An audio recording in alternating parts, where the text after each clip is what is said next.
Sa naging laban ng Los Angeles Lakers kanina kontra sa koponan ng 76ers, hindi natin may pagkakailan na si LeBron talaga ang naging dahilan kung bakit nila nakakuha ang panalo sa laban na yon. Para sa mga di nakapanood ng laban, tinapos ni LeBron ang game na yon na nakapagtala sa fourth quarter ng 12 points. Samahan pa ng 3 rebounds, 3 assists, shooting 5 out of 6 sa field, tapos 2 out of 2 naman beyond the arc. Sa loob lang yan ng 10 minutes. Grabe mga idol isipin nyo, sa 25 points na in-score ng Los Angeles Lakers sa fourth quarter, 10 doon ay kay LeBron. Diyan pa lang makikita na natin kung gaano ka-epektibo ang isang LBJ kanina sa laban nila kontra 76ers. Para mas maganda, ipapakita ko sa inyo kung paano nga ba umiscore si LeBron ng 10 points sa loob lang ng 10 minuto. Nagsimulang umiscore si LeBron sa 4 minutes and 34 seconds ng fourth and final quarter. So dito gumamit ang Lake Show ng pick and roll between Luka Doncic at DeAndre Ayton sa top of the key. Alam naman nating lahat kung gaano ka-epektibo ang PNR na to between Luka Doncic at DeAndre Ayton. Katulad ng nga lang nangyari niyan mga idol, as you can see, basag na depensa dito ng Philadelphia 76ers, kaya naman naiwan na sa top of the key itong si LBJ. Ang akala ng lahat, ibibigay dito ni Luka Doncic yung bola kay Ayton, pero hindi. Kinikout niya yung bola papunta kay LBJ.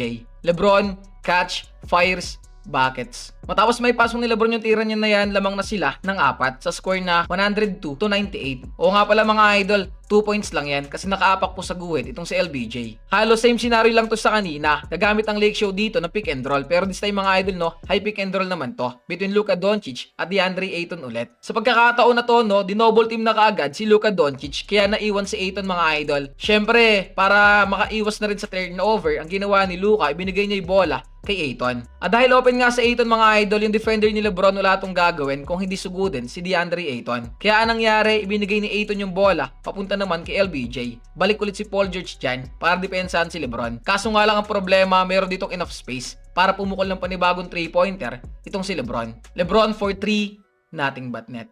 Sa mga oras na to, di pa rin talaga nagpapatalo ang 76ers at kung mapapansin nyo, tabla na ang talaan sa score na 105. Katulad ng kanina, si Luka Doncic ulit ang magtitimon para sa Los Angeles Lakers. So ayan mga idol, matapos dito ni LeBron mag-set ng pick para kay Luka, tingnan nyo maigi. Mababasag na naman kaagad yung depensa ng 76ers. So ayan, iniwan na nila dito sa LBJ, dinoble team nila itong si Luka Doncic. Syempre ano pa nga bang gagawin, mainit si LeBron, kaya ibibigay dito ni Luka yung bola sa kanya. Katulad ng kanina mga idol, malayo na may bumabantay kay LeBron, kaya tinuruan niya to ng panibagong leksyon, tinirahan niya lang din ng harap-harapan. LeBron for 3 buckets.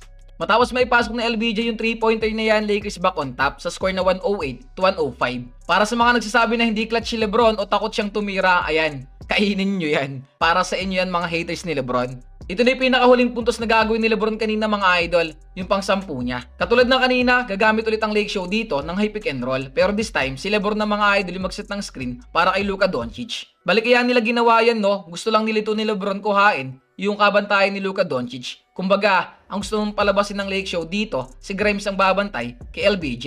At nangyari nga yan. So ayan, matapos makuha ni LeBron yung gusto niyang matchup, ito ang nangyari. Gumamit naman siya ng ISO. Sa scenario na to, gumagamit ng Lake Show ng clear out play para kay LBJ. Sa madaling salita, magkakaroon ng 1v1 situation sa pagitan ni LeBron at Quentin Grimes. At dahil nagiinit nga si LeBron pagdating sa 3-point area, ang nangyari mga idol bantay sarado na siya ni Quentin Grimes. Kaya ito ang ginawa ni LeBron. At dahil nakadikit nga yung kalaban, naisipan ni LeBron gumamit dito mga idol ng katawan para mag-create ng space, sabay gamit ng step back. Isang long to mga idol at sakto na ipasok na naman ni LeBron yung tira niya na yan. Grabe mga idol isipin nyo, 10 straight points ba naman ang ginawa dyan ni LeBron. Kaya dahil dyan, nag-init tuloy pati yung mga manonood sa mismong home court ng 76ers. Halos nagmistula ang home court na nga to ng Los Angeles Lakers. He's back! Walang yan na yan. Bukod sa mainit na offense na pinakita ni LeBron sa fourth quarter, isa pa to sa pinaka nagustuhan ko sa lahat, yung makagawa siya mga idol na magandang depensa laban sa play ng 76ers. Sa mga di nakapanood ng laban kanina, sa last 4.2 seconds ng fourth quarter, may pagkakataon pa dito yung 76ers na imaba yung kalamangan ng Lake Show. Pero dahil sa ginawa ni LeBron, nawalan nga sila lalo ng pag-asa. So ayan, si Paul George dito yung mag-i-inbound ng bola para sa 76ers. Pero tingnan nyo maigi mga idol tong si LeBron. Halos pinag-aaralan niya talaga kung ano yung plano o gagawin ng Philadelphia.